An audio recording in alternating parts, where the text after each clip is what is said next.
نحمده ونصلي على رسوله الكريم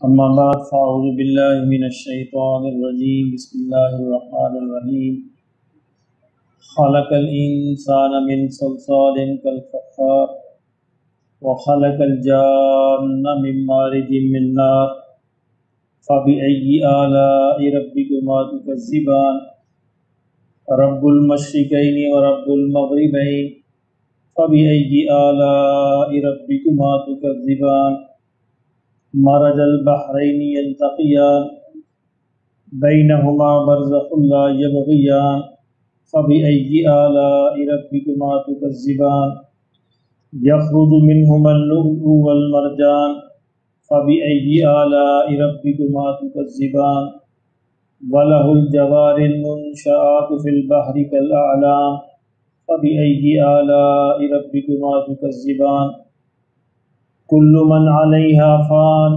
ويبقى وجه ربك ذو الجلال والإكرام فبأي آلاء ربكما تكذبان صدق اللہ مولانا العظیم۔ سورہ الرحمن میں جیسا کہ میں نے عرض کیا تھا کہ انسانوں اور جنوں دونوں کو مخاطب کیا گیا ہے، اور یہ دو ہی مخلوقات ایسی ہیں جو صاحب ارادہ اور اختیار اللہ نے پیدا کی ہیں، یعنی جن کو دنیا میں ایک محدود ارادہ اور اختیار دیا ہے، اور اسی ارادے اور اختیار کی بنا پر آخرت میں ان کی پرسش ہوگی، آخرت میں ان کو عذاب و ثواب کا معاملہ ہوگا۔ فرمایا کہ خلق الانسان من صلصال کالفخار، پیدا کیا انسان کو من صلصال، کھنکھناتی ہوئی مٹی سے، کالفخار، جو بالکل ایک ٹھیکری کی طرح ہوتی ہے۔ اب قرآن مجید نے مختلف مقامات پر مختلف اسلوب میں مختلف انسان کی پیدائش کے مختلف مراحل بیان کیے گئے ہیں۔ کہیں کہا گیا کہ ہم نے انسان کو مٹی سے پیدا کیا، کہیں کہا گیا ہم نے انسان کو جمے ہوئے لوتڑے سے پیدا کیا، کہیں کہ کہا گیا کہ ہم نے انسان کو گارے کی طرح مٹی سے پیدا کیا، اور یہاں پہ کہا کہ ہم نے کھنکھناتی ہوئی مٹی سے پیدا کیا جو بالکل ایک پکی برتن کی طرح ہوتی ہے۔ یہ اصل میں انسانی تخلیق کے مختلف مراحل کا بیان ہے، اور یہ سیدنا آدم علیہ السلام کا بیان ہے۔ باقی میں آدم علیہ السلام کے بعد تو سارے انسان نطفہ سے پیدا ہوتے ہیں، یہ اس پہلے انسان کا بیان ہے جس کو اللہ نے خود اپنے ہاتھ سے پیدا کیا۔ تو یہ بالکل اسی طرح جس طرح مرغی کا چوزا جو ہے، مرغی کا بچہ جو انڈے کے اندر ایک 20، 21، 23 دن رہ کر مختلف مراحل سے گزرتا ہے، اور پھر وہ انڈے سے پھٹ کر باہر نکل آتا ہے۔ بیان نہیں اللہ رب العزت یعنی قرآن کے سارے مراحل اگر ہم سامنے رکھیں تو پتہ چلتا ہے کہ پہلے بالکل ایک مٹی تھی، اس مٹی کو پھر اللہ نے گوندا، پانی سے گوندا، پھر ایک اور شکل اس کی بن گئی، اس کو پھر ایک کافی عرصہ پڑے رہنے دیا، پھر وہ بالکل ایک گارے کی طرح بن گئی، اس کو پھر پڑے رہنے دیا، پھر وہ سلسال، یہاں پہ جو بیان ہے سلسال کی طرح بن گئی۔ فرمایا کہ اس کو ہم نے انسان کو اس سے بنایا۔ اس میں کہیں بھی کوئی تضاد نہیں ہے، مختلف مراحل ہیں۔ جب پھر وہ انسان بالکل تیار ہو گیا تو یوں سمجھیے کہ انڈے سے بن کر باہر آ گیا، وہ سیدنا آدم علیہ السلام تھے۔ اور اس کے بعد قیامت تک اب جتنی بھی انسانیت آئے گی وہ تو ان کی پشت سے یعنی ان کے نطفے سے پیدا ہوتی ہے، اور وہ سلسلہ چلتا رہے گا۔ اور فرمایا کہ خلق الجان من مارج من نار، اور جنوں کو ہم نے ایک شعلہ مارتی ہوئی آگ سے پیدا کیا۔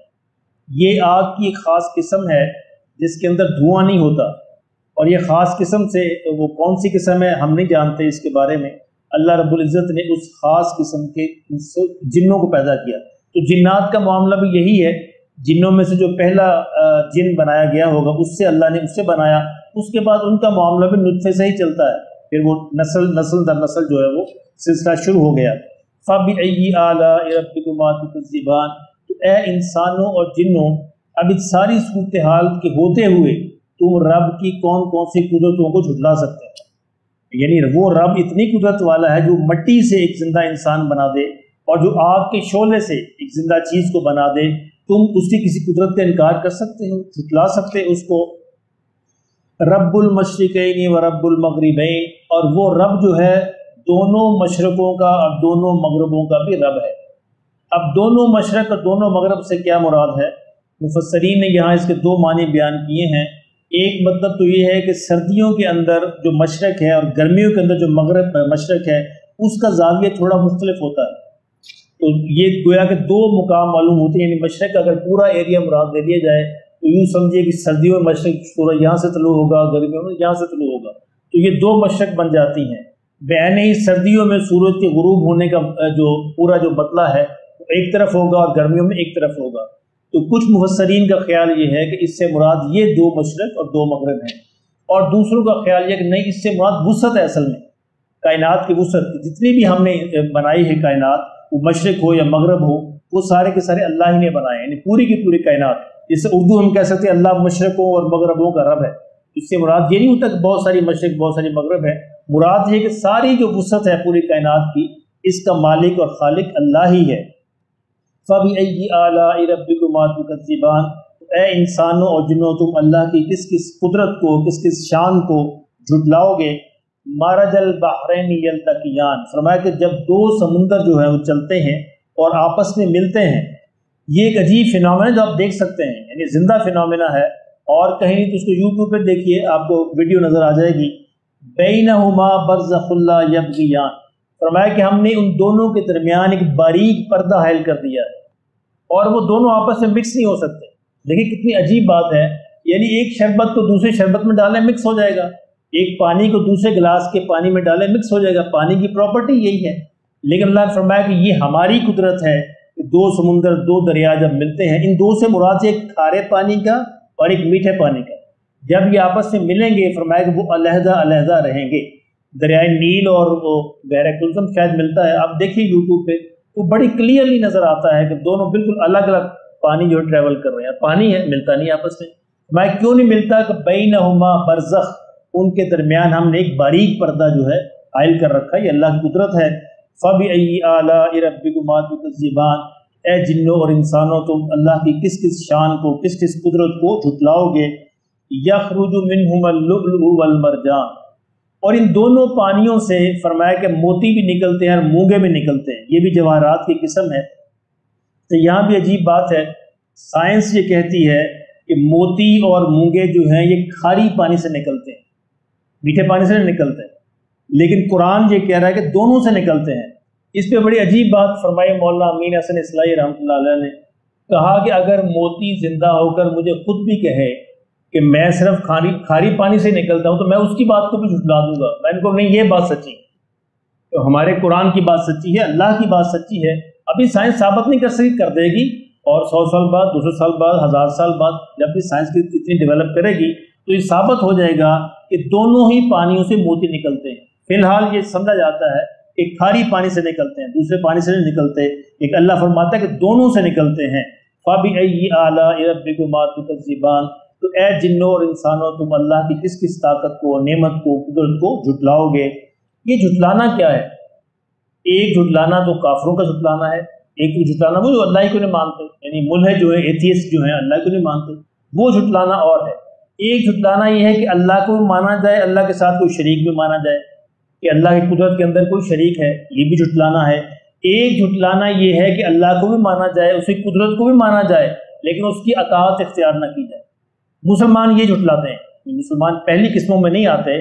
مسلمانوں کو جھٹلانا یہ جھٹلانا ہے کہ اللہ کو بھی مانا جائے، اس کے حکموں کو بھی مان یعنی تسلیم کیا جائے کہ ہاں ٹھیک ہے، لیکن عملاً انکار کیا جائے، عملاً اطاعت اختیار نہ کی جائے، تو یہ بھی نتیجے کے اعتبار سے وہیں پر کھڑے ہو جاتے ہیں، یعنی آخرت کے اعتبار سے، نتیجے کے اعتبار سے یہ بھی ان کے برابر ہی کھڑے ہو جاتے ہیں۔ اللہ ہمیں محفوظ فرمائے۔ وَلَهُ الْجَوَارِ الْمُنشَآتُ فِي الْبَحْرِ كَالْأَعْلَامِ، اور کہا کہ ذرا ان کشتیوں کو بھی دیکھو جو سمندر کے اندر اونچی اونچی کشتیاں، کیسی اونچی؟ کالأعلام، پہاڑوں کی مانند، یعنی اتنے اونچے جہاز اور ہوتے گویا کہ پہاڑ جو ہے سمندر کے اندر سفر کر رہے ہیں۔ فَبِأَيِّ آلَاء، اب یہ اس کو کس نے اس قابل کیا؟ پہلے تو یہ مشینیں نہیں ہوتی تھی اور کشتیاں ویسے سفر ہوا کے ذریعے سفر کرتی تھی، تو اللہ ہی ان کو چلاتے تھے، لیکن اب جو مشینیں ہیں یا شپ جو ہیں ان کو بھی اللہ ہی چلاتے ہیں۔ اگر اللہ کا حکم نہ ہو تو 1 انچ آگے سرک نہیں سکتا۔ آپ کو معلوم ہے نا کہ وہ ٹائٹینک کے ساتھ کیا ہوا، یعنی ٹائٹینک بنانے والوں نے دعویٰ کیا کہ اس کو خدا بھی نہیں ڈبو سکتا، اس کو خدا بھی نہیں ڈبو سکتا، یہ انہوں نے دعویٰ کیا، اللہ نے ڈبو کے دکھایا، یعنی کم و بیش ہزاروں انسان اس کے اندر سوار تھے اور دنیا کے مضبوط ترین جہاز موجود تھا، لیکن ایسا ڈوبا کہ ہزاروں کا ہزاروں لوگ جو ہے اس کے اندر غرق ہو کے رہ گئے. کل من علیہا فان، فرمایا کہ لوگوں اس حقیقت کو تسلیم کر لو کہ جو کچھ بھی ہے زمین پر سب کے سب فنا ہو جانے والا ہے. اس میں جاندار بے جان سب چیزیں ہی، چاہے وہ مادی ہیں یا غیر مادی ہیں، کل من علیہا فان، سب چیزیں فنا ہونے والی ہیں. اور کیا باقی رہے گا؟